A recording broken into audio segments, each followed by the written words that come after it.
আসসালামু আলাইকুম প্রিয় দর্শক, আমরা এখন যেখানে দাঁড়িয়ে আছি এটা হচ্ছে উত্তর অঞ্চলের যে সকল শৈল্পিক স্থাপত্য এবং ঐতিহাসিক যে স্থাপত্যগুলো আছে তারই মধ্যে শ্রেষ্ঠ এবং অন্যতম স্থাপত্য নীলফামারী জেলার সৈয়দপুরের চিনি মসজিদ। এই চিনি মসজিদটি সম্পর্কে যদি আপনাদেরকে বলি, এটি 1863 সালে স্থাপিত হয় এবং সৈয়দপুরের ঐতিহাসিক যে চিনি মসজিদ, উত্তর অঞ্চলের ঘনবসতিপূর্ণ সৈয়দপুর শহরে রয়েছে প্রচুর মসজিদ। রাজধানী ঢাকার পরেই কিন্তু মসজিদের শহর বললে সৈয়দপুরকে বলতে হয়, কারণ সৈয়দপুর শহর ও গ্রাম অঞ্চলের আনাচে কানাচে ছোট বড় অসংখ্য মসজিদ কিন্তু গড়ে উঠেছে, যা ইসলামী দৃষ্টিকোণ থেকে সৈয়দপুরকে অত্যন্ত বৈশিষ্ট্যমণ্ডিত করেছে। অনন্য স্থাপত্য নিদর্শনের জন্য বিখ্যাত সৈয়দপুর শহরের ঐতিহাসিক চিনি মসজিদ। এই চিনি মসজিদটির নির্মাণ শৈলী ও সৌন্দর্যের দিক দিয়ে সৈয়দপুর শহরে চিনি মসজিদ স্বাতন্ত্র্যের অধিকারী। বড় উত্তর অঞ্চলেও এটি তার শিল্প কর্মের জন্য বলা চলে যে খুবই গুরুত্বপূর্ণ স্থান দখল করে আছে।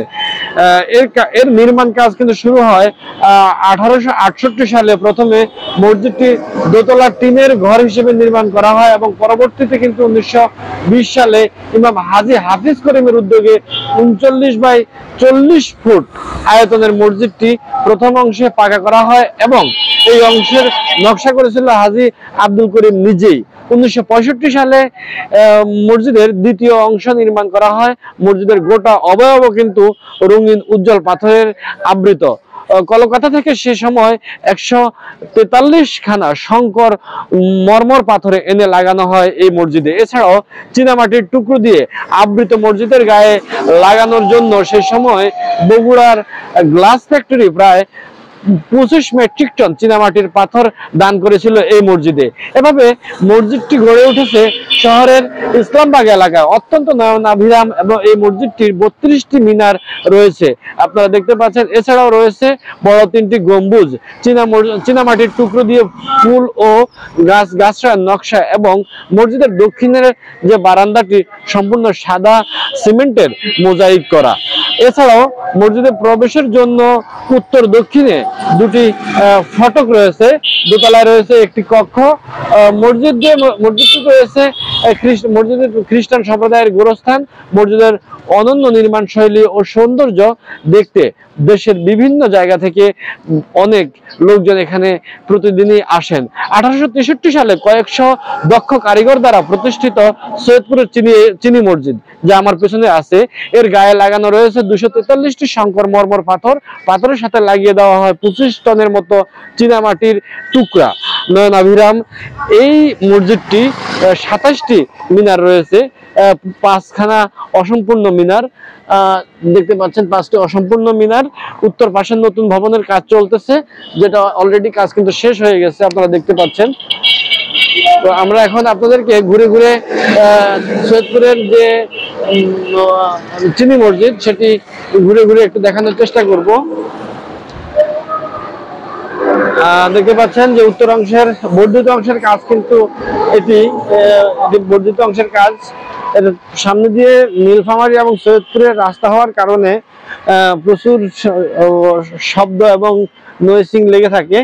এটি হচ্ছে বর্ধিত অংশের কাজ এবং পুরাকীর্তির যে নিদর্শন, প্রাচীন যে মসজিদের ঐতিহ্য দেখতে পাচ্ছেন।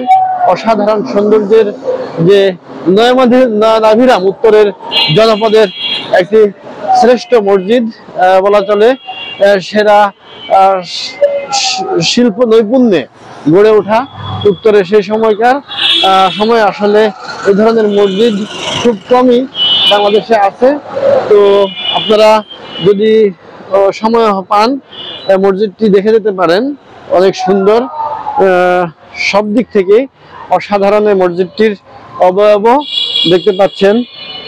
খুবই সুন্দর মসজিদের যে বিশাল আকৃতির যে গম্বুজগুলো, এই গম্বুজগুলো দেখতে পাচ্ছেন। এখান থেকে ফটক রয়েছে আর এখান থেকে খুব সুন্দরভাবেই কিন্তু দেখা যাচ্ছে, আপনারা দেখতে পাচ্ছেন। তো দর্শক, এই ছিল সৈয়দপুরের যে চিনি মসজিদ। এই ছিল চিনি মসজিদের সংক্ষিপ্ত পরিচয়। এবং বৃষ্টি হয়েছে, বৃষ্টি হওয়ার কারণে আমি কিন্তু ভেতরে এখানে ভিজা, আর আমার পায়ে মোজা থাকার কারণে কিন্তু আমি যেতে পারতেছি না ভেতরে, কারণ আমার মোজা ভিজে গেলে আমি এক জোড়া মোজা নিয়ে আসছি ঢাকা থেকে। তো আসলে সুন্দর সৈয়দপুরের যে এই চিনি মসজিদ, দেখার মতো একটি সৌন্দর্য কিংবা শৈল্পিক নির্মাণ। আসলে এটি ইসলামের প্রতি মানুষের যে আকর্ষণ এবং ভালোবাসা, সেই ভালোবাসা থেকে আসলে এই মসজিদটি নির্মাণ হয়েছে। তো আপনারা যে চাইলেই কিন্তু আসতে পারেন। ধন্যবাদ। আসসালামু আলাইকুম।